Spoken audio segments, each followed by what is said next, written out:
so in our read aloud, we read about a fairy tale. And how I know that is a fairy tale is most times fairy tales start with once upon a time. And so that's a big indicator that it is probably going to be a fairy tale. Usually it ends with a happily ever after. So it doesn't usually end in a sad story, it usually ends in a happy story. And usually good trumps evil. So if there is somebody that's bad in the story, think about like Cinderella and the fairy and the stepmom. So Cinderella is the one who came out above her. Let's see what else might make a fairy tale.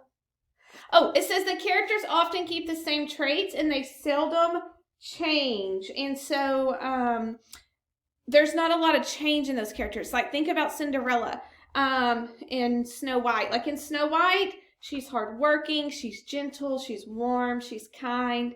She doesn't change to be a bad person. She is always the same person. The bad queen in Snow White, she's always jealous and mean and hateful, and she doesn't change. Let's see. A lot of times fairy tales are told in different ways, and this is really so depending on what culture you live in or where you're from, the fairy tale could change, but the character storyline always stays the same. So you may, if it's a story about Cinderella and you go to China, they're going to have their own version of that, but it's all going to be the same idea about the princess and what they get and those kinds of things. Oh, and the one thing I wrote up, oh, yes, they're often like a romance or an adventure. So like the one we read today about Santa and the children, it was an adventurous story, and it was magical because they flew on a donkey.